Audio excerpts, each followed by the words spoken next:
નમસ્કાર મિત્રો, હું આપની સમક્ષ એક વાર્તા લઈને આવી ગયો છું.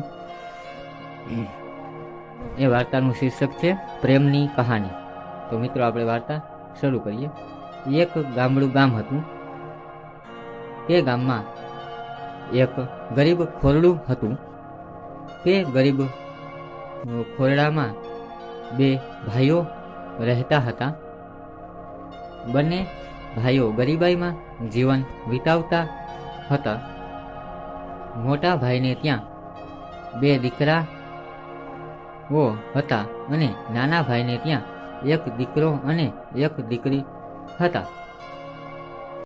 સમય જતા શું વાર લાગે, ધીમે ધીમે ચારેય ભાઈ બહેન મોટા થવા લાગ્યા. પછી તો સમય પછી સમય, વર્ષ પછી વર્ષ જવા લાગ્યા. ધીમે ધીમે ચારેય ભાઈ બહેન 5 વર્ષના થયા અને ચારેય ભાઈ બહેનને ભણવા બેસાડ્યા. ધીમે ધીમે સમય વીતવા લાગ્યો અને ચારેય ભાઈ બહેનનું ભણવાનું પૂરું થયું અને તેઓ કોલેજનું ભણવા ગયા. એવા સમયમાં એક ઘટના ઘટે છે.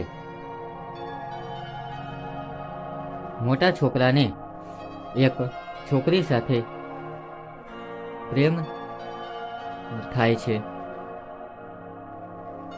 છોકરાનું નામ કિશન હતું અને છોકરીનું નામ કૃષ્ણા હતું. તેઓ એકબીજા વગર રહી શકતા ન હતા. સમય જતા શું વાર લાગે, જોત જોતામાં કોલેજ પણ પૂરી થઈ. કોલેજ પૂરી થતા તો કૃષ્ણા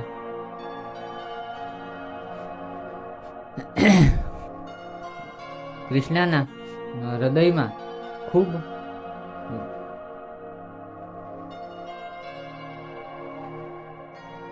કોલેજ પૂરી થતા જ કૃષ્ણાના હૃદયમાં ઘણું દુઃખ થયું. આ બાજુ કિશનને પણ ઘણું દુઃખ થયું. કોલેજ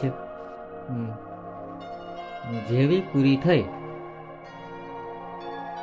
એવી જ રીતે કૃષ્ણા અને કિશનના પ્રેમની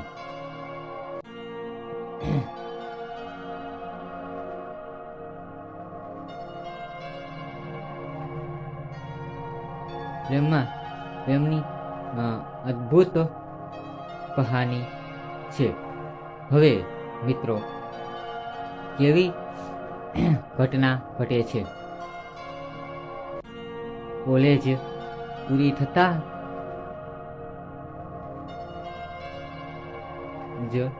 કોલેજ પૂરી થતા જ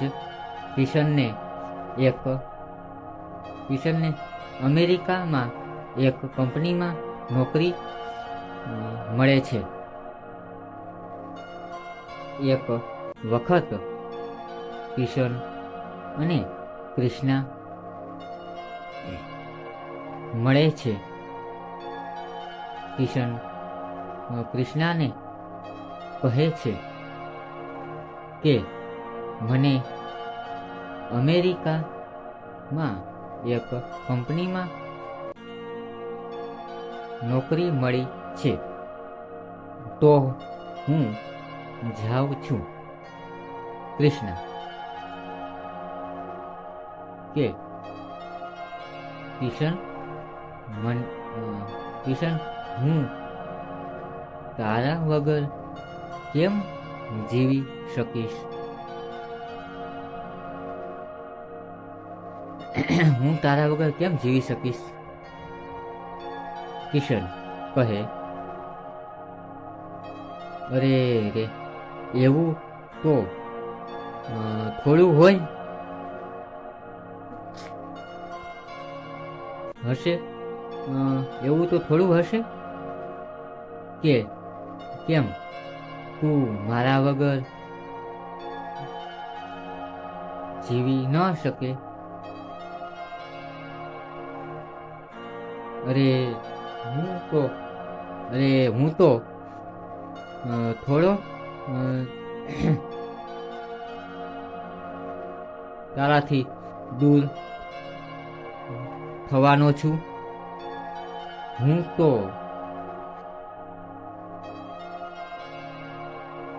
તારાથી થોડો દૂર થવાનો છું. હું તો તારાથી દૂર થોડો થવાનો છું. હું તો તારાથી દૂર જ નથી થવાનો. હું તો ખાલી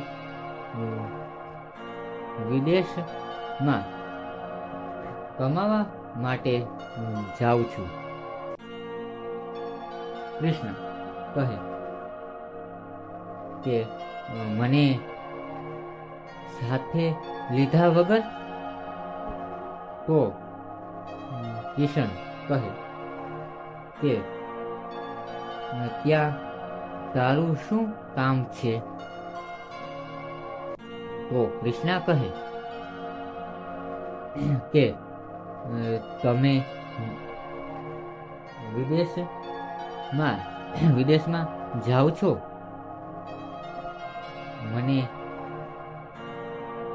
મૂકીને, તો મને કહેશો કે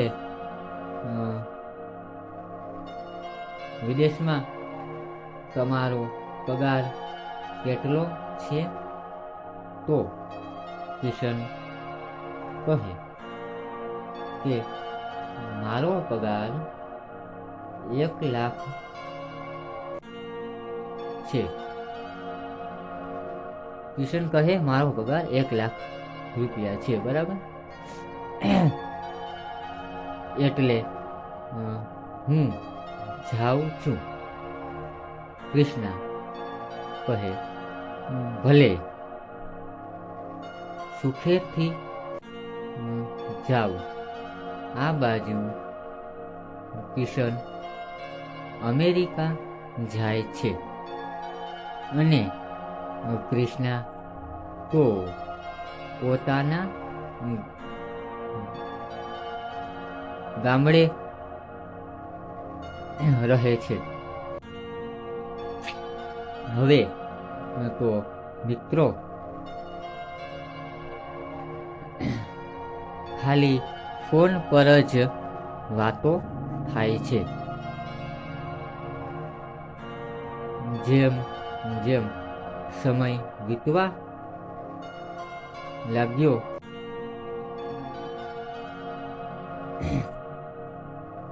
આ બાજુ કૃષ્ણાને એમ થાય છે કે આજ આવશે, કાલ આવશે. આવા વિચારમાં જીવન વિતાવે છે. આ બાજુ કિશનને પણ વિચાર આવે છે કે કૃષ્ણા મારા વગર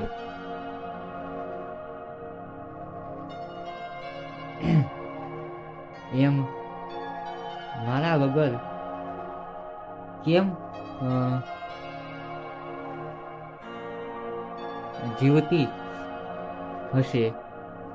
એને મારા વગર ગમતું હશે?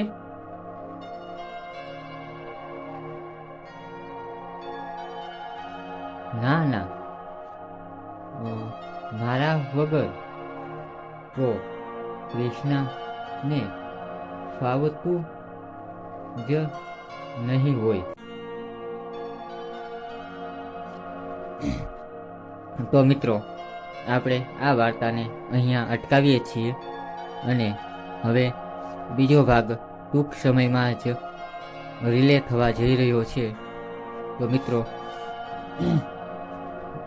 અમારી ચેનલને તમે સબસ્ક્રાઈબ ન કરી હોય તો સબસ્ક્રાઈબ કરી નાખો અને નવા વિડીયો જોવા માટે અમારી ચેનલ જય માતા પીઠળાઈ સ્ટુડિયોને સબસ્ક્રાઈબ કરો, લાઈક કરો અને કોમેન્ટ કરો. જય માતાજી.